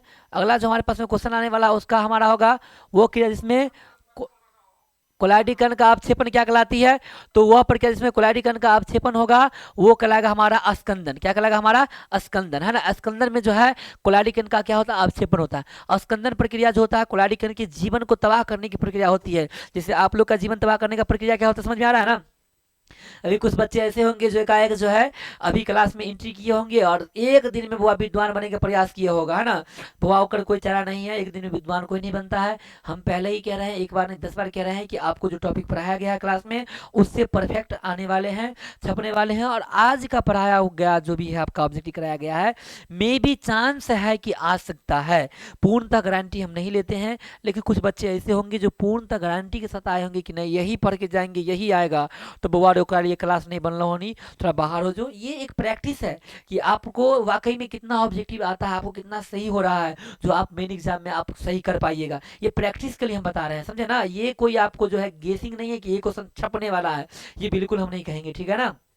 तो आप जो है और क्या कहते हैं, जो बच्चे तैयारी नहीं किए हैं, जो बच्चे तैयारी नहीं किए हैं, एकाएक आज की लेक्चर देखिएगा, सोचिएगा नंबर आ जाए, बुआरे तो अपने जीवन में तबाही मचाया है, अपने से खुद के जीवन को खुद से जो है ना खत्म करने की प्रक्रिया को ही बोलते हैं नहीं पढ़ना, समझे ना। खुद से जो है खुद के जीवन को समाप्त करने की प्रक्रिया को ही बोलते हैं नहीं पढ़ना, मेहनत नहीं करना, और मतलब चीज़ों को जो है धीरे धीरे छोड़ देना। तो ये आपकी हालत हो गई है, और ऐसी हालत वाले बच्चे के लिए ये क्लास बिल्कुल नहीं है। तो आप कृपया करके डिस्टेंस बना लीजिए, है ना। जो बच्चे पढ़े हैं अच्छे से उनके लिए क्लास है, क्योंकि उनको प्रैक्टिस हो रही है कि हमारा क्वेश्चन क्या बनने वाला है, समझे ना। चलिए आगे हम लोग आते हैं। किसी अभिक्रिया में भाग लेने वाले अणुओं की संख्या जो होती है, किसी अभिक्रिया में भाग लेने वाले अणुओं की संख्या जो होती है या मूलकों की संख्या, वो आणविकता कहलाती है। उसको अणु संख्या कहते हैं हम लोग, आणविकता क्या कहते हैं, आणविकता कहते हैं। किसी भी जो अभिक्रिया है उसमें अणुओं की जो भाग लेने की संख्या होती है वो आणविकता कहते हैं। बोलिए श्री गणेशाय नमः, बोलिए हर हर महादेव, समझे। चले आते हैं अभिक्रिया में जो है, अभिक्रिया में आपका जो है ये हटा लीजिए। अब ध्यान रखिए, कोई भी अभिक्रिया में जब कोटि निकालने का कहेगा तो वो m+n के बराबर होता है या a+b के बराबर होता है। m+n के बराबर होगा बाबू रे, या a+b के बराबर, जो वैल्यू मान दिया है वही लेके चलना है आपको। करा एक द्वितीय कोटि की अभिक्रिया की सांद्रता को दुगुना करना है। द्वितीय कोटि की सांद्रता को हम लोग दुगुना करेंगे, समझिए। तो ये हमारे पास में जो है मान लीजिए कि हमारे पास में आर है, के है, इसका साधन ए का स्क्वायर हो गया द्वितीय कोटि, इसको दो रख दिए हैं तो दो गुने दो करेंगे, दो का दो, दो दो दो दूना चार, है ना, दो एकम दो, दो दूना चार, प्रेम से बोलो मैया जी का जय जयकार, समझे। चलिए सबका एग्जाम अच्छा जाएगा, ठीक है ना, जय जयकार लगाते रहो। करा एथिल एसीटेट का जल अपघटन कराने पर, एथिल एसीटेट का जल अपघटन कराने पर कौन सी विक्रिया होगी। तो ध्यान रखिएगा कि हमारे पास में एथिल एसीटेट है, हमारे पास में एथिल एसीटेट हमारे पास में ये रहा, ये करके देखो, और इसका जल अपघटन कराएंगे तो ये देखिए ये हमारा 1 हो गया और इसका हो गया 0, दोनों मिलाकर कितना 1 + 0 मतलब 0, बिल्कुल नहीं हीरो, 0, समझे ना। चलिए आगे हम लोग आते हैं, क्या कह रहा है कि विलयन में चालकता समानुपाती होती है आयनों की संख्या के बराबर। अगर मानिए आयन अगर 1 है, आयन 2 है, आयन 3 है, तो जहां पे आयनों की संख्या ज्यादा होगी ना, आयनों की संख्या ज्यादा होने पर उसकी चालकता में वृद्धि होती है। मतलब ऑप्शन संख्या इसका जो है हमारा बी करेक्ट होगा, आयनों की संख्या जो है विलयन की चालकता के क्या होते हैं, समानुपाती होते हैं, ठीक है। सबसे अच्छा सुचालक कौन होता है, यहाँ पे ग्रेफाइट है, ग्रेफाइट लगा लीजिए, है ना, सबसे अच्छा सुचालक ग्रेफाइट ऑप्शन के अनुसार, और रियलिटी में कौन होता है हमारा चांदी, कौन होता है हमारा चांदी होता है। ऑप्शन के अनुसार देना है हमको आंसर, ठीक है ना, ऑप्शन जो कह रहा है उसके अनुसार आंसर को हम लोग पुट कर देंगे। ऐसा कह रहा है कि विद्युत अपघटनी चालक का मापांक होता है विभव, क्या होता है, विभव में मापते हैं, सेल विभव, पढ़े होइएगा, सेल पोटेंशियल चैप्टर संख्या 3 का बहुत बेहतरीन टॉपिक था हमारा, सेल विभव हम लोग पढ़े थे। विद्युत वाहक बल, विद्युत वाहक बल क्या होता है कि जब सेल को हम लोग स्टेबल करते हैं, स्थिर करते हैं, धारा प्रवाह नहीं करते हैं, तो उसमें जो विभव होता है उसी को हम लोग क्या बोलते हैं, विद्युत वाहक बल कहते हैं, ठीक है ना। तो इसका ऑप्शन क्या बी होगा, बी मतलब विभव, पोटेंशियल क्या होगा, विभव। चलिए अगले क्वेश्चन की बात करते हैं। विद्युत अपघटनी सेल में ऑक्सीकरण अपकरण होते हैं, हमने पहले ही कहा है कि ये चीज को आप लोग दिमाग के कोना कोना में फिट कर ले, कोना कोना में, कि जब भी एनोड होगा तो ऑक्सीकरण ही होगा, और जब भी कैथोड होगा तो क्या होगा हमारा, अपकरण ही होगा। ये दिमाग में बैठा लीजिए, अगर अभी भी आपको ये चीज नहीं पता है मतलब कहीं ना कहीं है तो लोचा, है ना। चलो ध्यान रखो, एनोड पर होगा हमारा कौन सा, ऑक्सीकरण, और कैथोड पे क्या होगा हमारा, अपकरण होगा, कौन होगा, अपकरण। देखिए कहा है ना, एगो गाना सुने थे हम लोग बचपन में, बहुत दिन पहले गाना आया था, अभी भी चलता है ना, रवि सर है उनके लिए सूटेबल होता है, समझे ना। गाना था कि हाउ देखा बीए का बकरी चरा बता, है ना। तो पढ़ाई लिखा वैसा नहीं कीजिए कि बीए कर लीजिएगा बकरी चराने की नौबत आ जाएगी, यानी पढ़ाई लिखा मतलब कुछ आपके अंदर स्टैंडर्ड होना चाहिए यार। पढ़ाई लिखाई कहने का मतलब आपके अंदर जो है ना कुछ शैली होना चाहिए। अगर पढ़ाई लिखाई का मकसद जो है ना कम से कम आप लोग खुद पर काम करने का होना चाहिए, जो खुद से कुछ कर सकते हैं। समझे ना, ऐसा नहीं कि बीए कर लिए सरकारी नौकरी के पीछे भागना शुरू कर दिया, यार नहीं, ऐसा पढ़ाई लिखाई ये नहीं कहता है।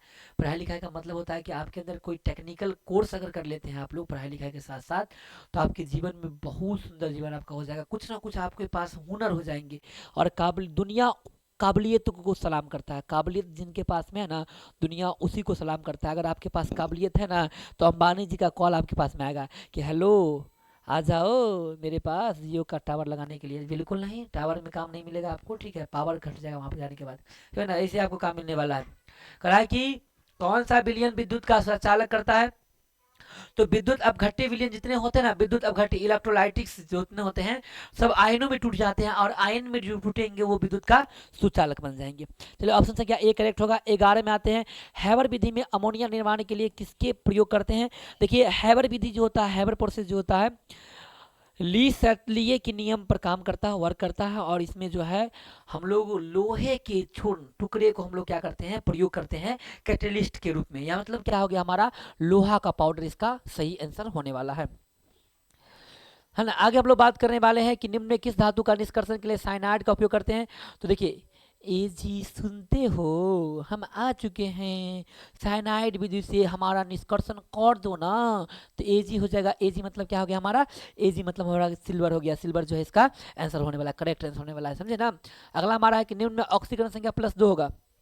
देखिए हमारा दे दनादन का सीरीज जो आता है ना इंस्टाग्राम पे, उस पे जो है राज सर केमिस्ट्री करके हमारा इंस्टाग्राम चैनल है, मतलब राज सर केमिस्ट्री जो है उसका मतलब आईडी है, उस पे एक सीरीज हम लोग लेके आते हैं दे दनादन सीरीज।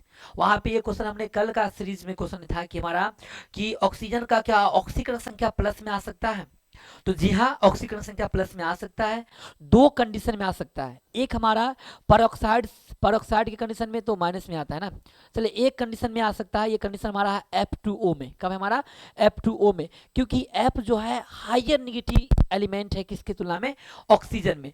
ऑक्सीजन के पास जो इलेक्ट्रोनेगेटिविटी है उसके पावर से ज्यादा किसका? फ्लोरीन का है। यानी इलेक्ट्रॉन खींचने की क्षमता, इलेक्ट्रॉन छीनने की क्षमता जो है फ्लोरीन के पास ज्यादा है, और छीनने वाला हमेशा माइनस में होता है। भले छीनने वाले को लगता है कि हम प्लस में जा रहे हैं, लेकिन वो माइनस में होता है। कहते हैं ना कि पाप लेके जाता है वो। अगर कोई आपसे कुछ कुछ कुछ छीन रहा है, अगर आपसे कोई चीज़ को छीन के वो जा रहा है, खुशी खुशी जा रहा है कि हम विकास कर गया, हमारा डेवलपमेंट हो गया, हम आगे चल के अच्छा कर पाएंगे, तो बाबू ये गलत सोच में वो है जी रहा है। अगर अगर आप ही ये घटना कर रहे हैं तो गलत में कर रहे हैं, आप पाप का भागीदारी बन रहे हैं, ठीक है ना। और आपको एक दिन पाप पछाड़ देगा, ध्यान रखिएगा। तो ये होगा F2O, है ना। चलिए थोड़ा थोड़ा जो है ना, थोड़ा थोड़ा हो जाना चाहिए ज्ञान की बुद्धि की बात। चलिए आगे हम लोग बात करेंगे 114 की बात करेंगे। करा कि निम्न में कौन प्रथम संक्रमण श्रेणी का सदस्य है? तो प्रथम का तो हमको नजर आ गया, निकेल। अरे निगाह पढ़ाए पंडित, निगाह, सॉरी निगाह नहीं, सॉरी निकाह, निकाह पढ़ाए पंडित 160, है ना। निकाह पढ़ाए पंडित में जो है निकाह NI प्रथम का हो गया, PD द्वितीय का हो गया, और PD तृतीय का हो गया। ये निकेल हमारा जो है प्रथम संक्रमण तत्व का होता है, निकाह पढ़ाए पंडित। याद करने का तरीका। चलिए आगे हम लोग बात करेंगे 115 की बात करेंगे। निम्न में कौन सा विनाइल हैलाइड है? चलिए विनाइल हैलाइड की बात अगर कर लिया जाए तो ऑप्शन देखिए आपको मिल रहा है, क्या ये है? बी करेक्ट है ना। जिस कार्बन से हमारा हेलो एल्केन जुड़ा होगा बुआरे, वो कार्बन डबल बॉन्ड से परफेक्ट जुड़ा होगा। और ऐसा कंडीशन अगर आ रहा है तो वो बिनाल क्लोराइड ही है। क्या हमारा है? बिनाल क्लोराइड है, समझे ना। एलाइलिक में उसके बगल वाला कार्बन होता है। चलिए अगला हमारा है, निम्न में कौन जल में घुलनशील है जिसमें हाइड्रोजन बॉन्ड बनेगा? और बउआरे अल्कोहल तो हमेशा कहता है हम बॉन्डबे करबो, हाइड्रोजन बॉन्ड हमारा साथी हो और साथी के साथ निभावे के चाहिए, है ना। तो ये हमारा कौन होगा? हमारा CH3OH होगा। चलिए 117 में आते हैं कि निम्न में ऑक्सीकरण से एसीटोन मिलता है। एसीटोन जब भी मिलता है सेकेंडरी, ये देखिए हमारा एल्डिहाइड है, एल्डिहाइड से नहीं बनेगा। प्राइमरी अल्कोहल से मिलेगा। सेकेंडरी देखिए, सेकेंडरी देखिए यहाँ पे आपको नहीं मिल रहा होगा, हम ढूंढ देते हैं। ये देखिए इसको लिखिए, तो बोले CH3 है और ये CH है। OH क्वेस्ट में मान लीजिए यहाँ पे OH आ गया, और ये फिर ये CH3 है, ये CH3 है। ये हमारा कौन सा है? हमारा सेकेंड डिग्री अल्कोहल। और सेकेंड डिग्री अल्कोहल जो है हमेशा कीटोन ही ऑक्सीकरण करके बनाता है। सेक्रीन क्या है? सेक्रीन जो है वो बड़े एक प्रकार का मीठा अभिकर्ता है। क्या हमारा? मीठा अभिकर्ता, जिसको खाने पर हमें कैलोरी नहीं मिलेगा लेकिन स्वाद में मीठा लगेगा। जिसको खाने पर कैलोरी नहीं मिलेगा, स्वाद में मीठा लगेगा, वो कहलाएगा आपका मीठा अभिकर्ता, स्वीटनर। उसको बोलते हैं आर्टिफिशियल स्वीटनर, यानी कृत्रिम मधुकर कहा जाता है। चलिए आगे हम लोग बात करेंगे कि निम्न में किसका उपयोग एंटा एसिड में करते हैं। एंटा एसिड के रूप में हम लोग मैग्नीशियम हाइड्रोक्साइड यानी भस्म का उपयोग करते हैं। हमारे शरीर में अम्ल बन जाती है, अम्ल की मात्रा अधिक हो जाती है, भस्म का हम लोग प्रयोग करते हैं, उदासीन कर देगा एंटा एसिड, है ना। चलिए हम लोग बात करने वाले हैं अगला कि एक धातु रवाकरण हेक्सागोनल क्लोज पैकिंग HCF में है। और HCF में जब भी होगा, चाहे हम लोग का CCP लेके आ जाए या HCP लेके आ जाए, दोनों के लिए जो CN है, कोऑर्डिनेशन नंबर है, वो बड़े 12 के बराबर है। कितने के बराबर? 12 के बराबर है। मतलब ऑप्शन संख्या जो है ए करेक्ट होने वाला है, यानी 12 जो इसका सही होने वाला है, समझे ना। निम्न में किस धातु का समन्वय संख्या जो है 8 के बराबर होते हैं? 8 के बराबर जो होते हैं वो हमारा के का होते हैं, पोटासियम का समन्वय संख्या 8 के बराबर होता है, ठीक है। चलिए अगले क्वेश्चन की हम लोग बात करते हैं। निम्न में अक्रिस्टलीय ठोस कौन सा है? अक्रिस्टलीय ठोस की हम लोग बात कर लेते हैं। तो अक्रिस्टलीय ठोस जो बाबू होगा हमारा,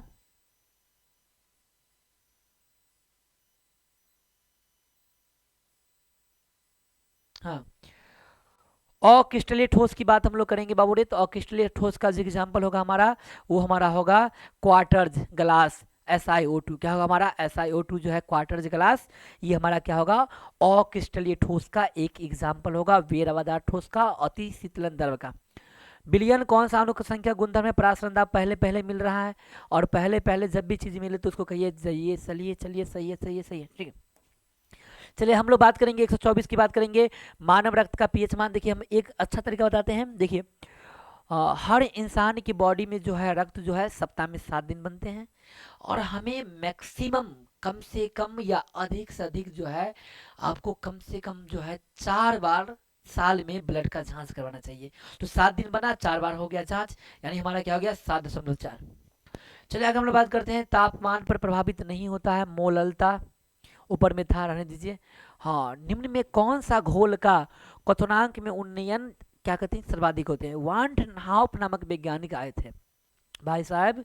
कौन आए थे? वांट हाउप नामक वैज्ञानिक आए थे, मजेचेरा भाई थे वो, ठीक है ना। उन्होंने क्या कहा था कि आयनों की संख्या अगर आपको ज्यादा होगी तो उसका क्वथनांक और हिमांक में ज्यादा होगा, है ना। अगर आयनों की संख्या कम होगी तो कम होगा।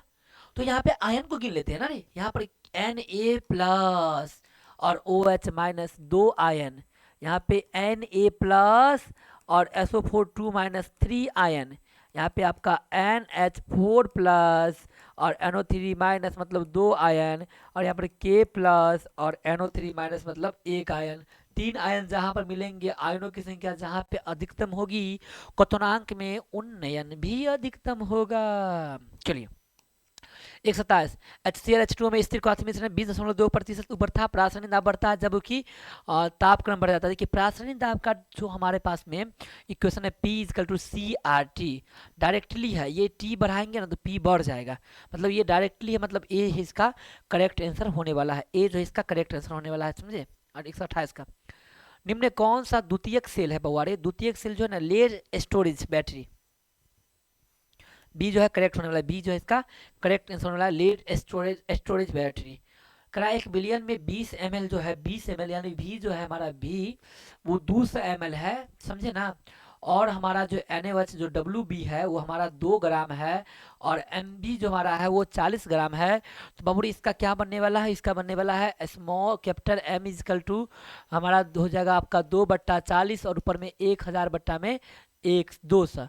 ये काटेंगे तो ये देखिए 0 0 यहाँ गया, 0 यहाँ गया, ये 2 2 गया, मतलब 1/4 या 0.25 आएगा हमारा, है ना। कितना आएगा? 0.25 आने वाला है हमारा, ठीक है आंसर, ये जो है करेक्ट होने वाला है। 131 की बात हम लोग करते हैं, मालाकाइट, मैलेकाइट, मैलेकाइट, है ना, कॉपर का, किसका? कॉपर का। मैलेकाइट किसका है? इसका कॉपर का।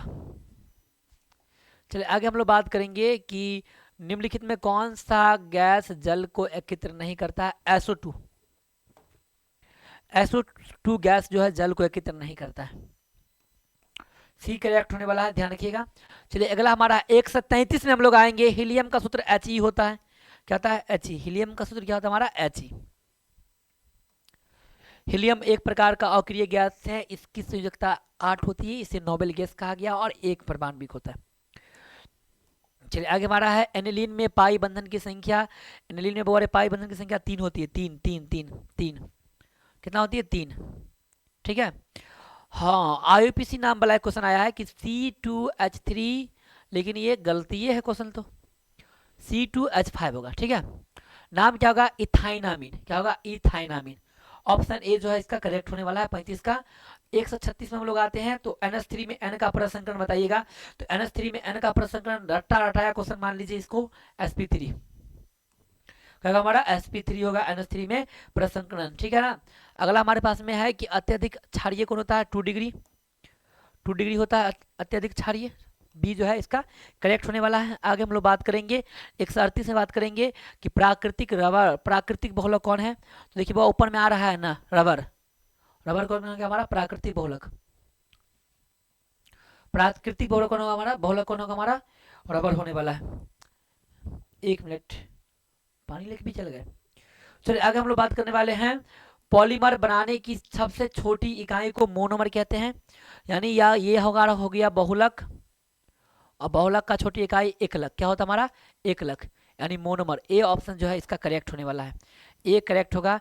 निम्न कौन प्राकृतिक बहुलक है? प्राकृतिक बहुलक, यहाँ पे प्रोटीन नजर आ रहा है, क्या आ रहा है? प्रोटीन, प्रोटीन क्या है? एक प्रकार का प्राकृतिक बहुलक है।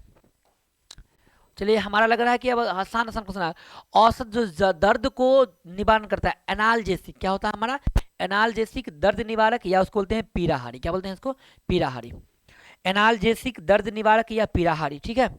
चलिए अगले क्वेश्चन की बात हम लोग करेंगे कि निम्न में किसमें मैग्नीशियम पाया जाता है? मैग्नीशियम कहाँ पाया जाएगा बाबूरे? मैग्नीशियम जो पाया जाता है क्लोरोफिल, क्लोरोफिल, मत बोलना गोवा वाला फील, समझे ना, क्लोरोफिल है, ठीक है ना।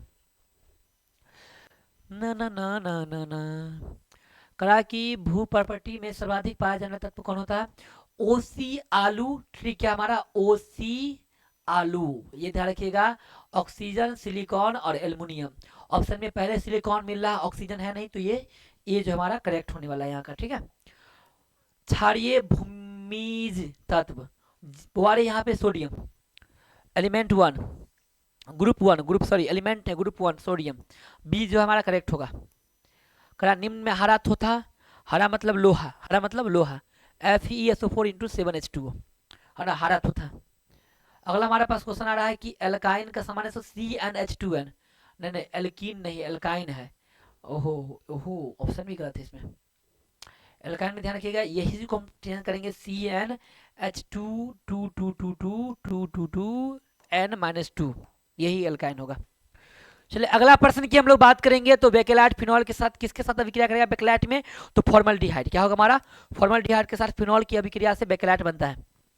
अगला क्वेश्चन हमारे पास में आ गया है कि CH3CO प्रोपेनॉन है। कौन हमारा? प्रोपेनॉन, प्रोपेनॉन है ना, एक प्रकार का कीटोन है। चलिए अगला क्वेश्चन हम लोग बात करते हैं 149 की। तो C OH जो है एक भास्मिक अम्ल है, वह क्या हमारा? एक भास्मिक अम्ल, एकल भास्मिक अम्ल है ए। अगला है कि प्रतिक्रिया को क्या कहेंगे? Cl2H2 PDBSF4 जो है रोजेनमुंड, रोजेनमुंड है, हाँ बी नंबर करेक्ट है, रोजेनमुंड अभिक्रिया। PDBSF4 का उपयोग क्या करते हैं? रोजेनमुंड अभिक्रिया में, समझे ना। क्लेमेंसन है, ओहो ओहो ओहो, आवर्त सारणी में ये यहाँ पे क्वेश्चन नहीं है, जो यहाँ पे 51। आर्गन का सूत्र क्या होता है? आर्गन का जो है क्वेश्चन, आर्गन का सूत्र, आर्गन का तो वो AR, कहाँ है? AR, D number. आर्गन का सूत्र क्या होता है हमारा? D number AR। आवर्त सारणी में द्वितीय आवर्त में कुल कितने तत्व? पहला में 2 रखा गया, द्वितीय में 8, द्वितीय आवर्त में कितना हो गया? द्वितीय आवर्त में 8, 8 हो गया, 8 है ना। Lithium, beryllium, boron, carbon, nitrogen, oxygen, fluorine और नियोन। ठीक है, 8। चलिए आगे आते हैं 153 में। ऑक्सीजन ओजोन क्या है? एक प्रकार का अपरूप है, अपरूप, क्या हमारा? अपरूप है, अपरूप। निम्न में कौन सा धातु कमरे के तापमान पर क्या द्रव है? पारा, चिंतु में पूछा गया होगा, पारा। चलिए अगला हमारे पास में है 155 में। H2SO4 क्या है? एक प्रकार का अम्ल है, अभी कुछ देर पहले हमने बताया, डिस्कशन भी किया है, अम्ल है। ठीक है, त्रिक्षारीय अम्ल कौन होता है? H3PO4। कौन होता है हमारा? H3PO4, ये है। आगे हम लोग बात करने वाले हैं XeF2 अणु की संरचना, ये रेखीय होती है। X4 का वर्गाकार समतलीय। ठीक है, 158 में आते हैं।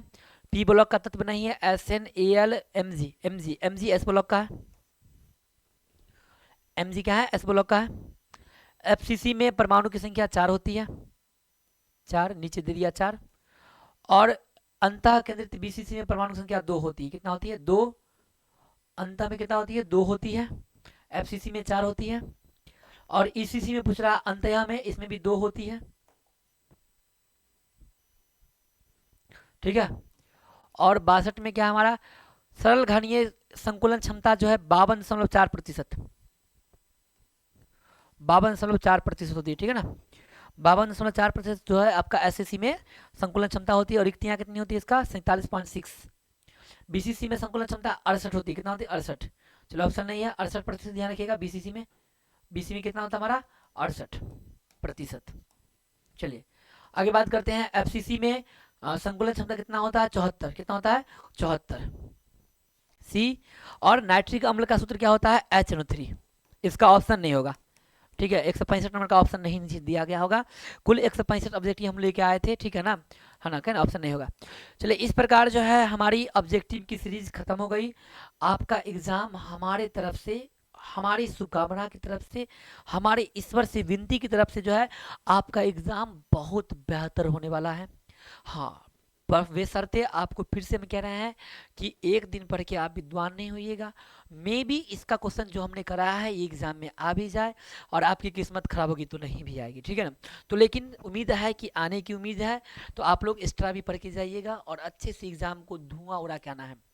एक बात और हम कहेंगे, एक एक बच्चे, जितने बच्चे हमारे चैनल से जुड़े हैं फिजिक्स बिहार से, या जो बच्चे हमसे पढ़ रहे हैं, सभी बच्चे से निवेदन है, हाथ जोड़ के निवेदन है कि सभी बच्चे एक काम बउआ जरूर कीजिएगा। कौन सा काम करना है, लाइन बाय लाइन जो है एक बार कॉपी को और एक बार एनसीईआरटी को मिला लीजिएगा, देख लीजिएगा। एनसीईआरटी का जो है आप लोग पढ़ने का मौका अगर मिले तो पढ़ लीजिएगा और कॉपी को देख लीजिएगा। आपका एग्जाम का रिजल्ट बेहतर होने वाला है ना, अच्छा रिजल्ट आपका आएगा, क्योंकि आपने आप एनसीईआरटी को और कॉपी को पढ़ के जाने वाले हैं, तो आपका रिजल्ट भी बेहतर होने वाला है।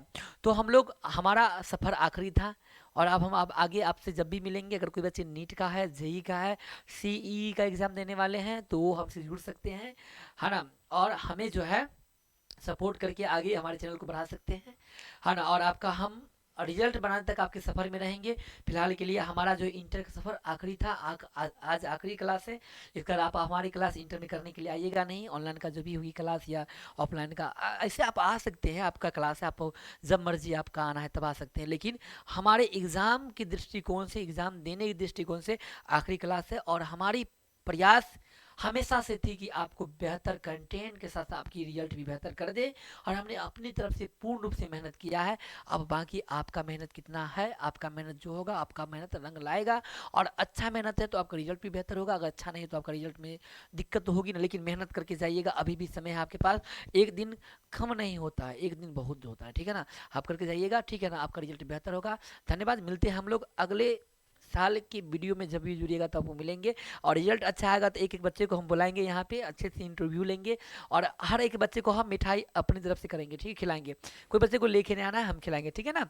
तो आज के लिए बस इतना ही। जय हिंद, जय भारत।